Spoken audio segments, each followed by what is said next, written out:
I want what I want when I want it. I want it, I want it. Is that the way you approach a negotiation? It won't get us much. Maybe it was very nice when I was 2 and I wanted a cookie and I just kept saying it. It doesn't work that way. When you take a stance like our little girl there does, hands like this on her hips, she means business. Women, you can do that in business or at home, and it still works when you're grown up. You can put your hands on your hips. The point is, though, people are always negotiating. No matter what environment you're in, be it male or female, you're negotiating.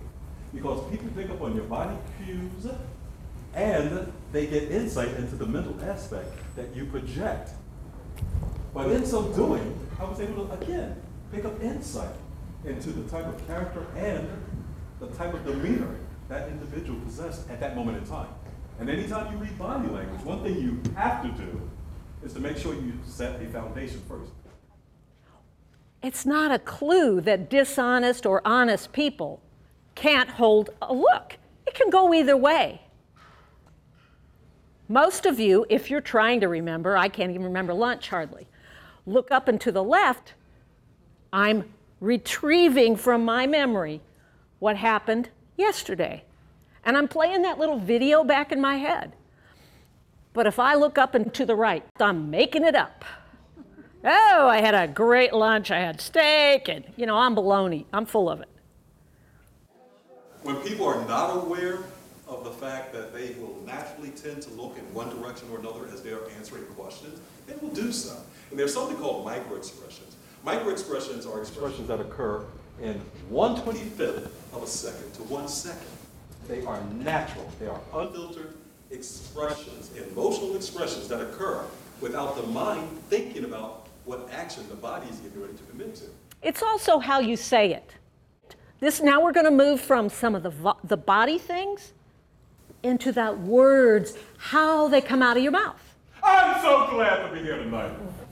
Did I start?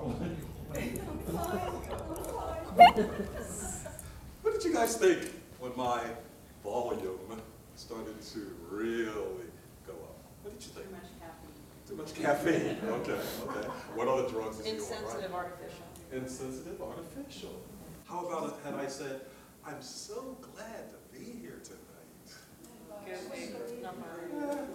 Yes. But if on the other hand I said, I'm really, really happy to be here tonight, what would you think then? You probably are. Right. Speed and pacing. Men without women would be nothing. Men without women would be nothing.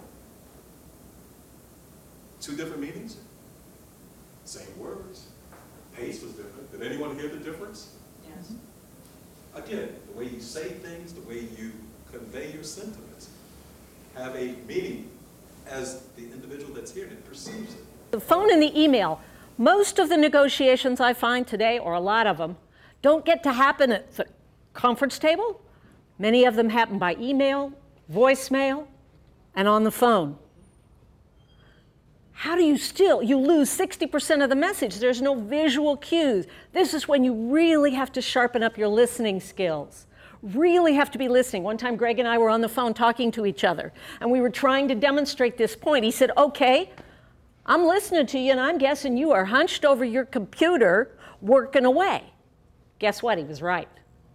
I'm not quite as good with the ears, and I guessed he was at the same situation, but I hadn't really picked it up. He was laying back, he said, sitting in like a recliner or something with the computer on his stomach. I didn't pick that up. You have to really change how you negotiate. If you are in a difficult negotiation and you don't have enough quiet around your workspace, go into a conference room. You have to alter your surroundings as well as your behavior so that you can give that negotiation full focus. No more looking at the fact that you've got mail or that your other line, your cell phone rang. You've got to block all that stuff out and focus on the audio cues, because that's all you've got at that point. For those of you that can't see me right now, tell me what my facial expression is like. Anybody? Anybody? I'm laughing. Anyone else? What is on Greg's face because you're practicing your listening? Smile. Exactly. You can feel it. You can see it, although you can't see it with your eyes. I have my back to you, but you can still discern what it was that I was doing.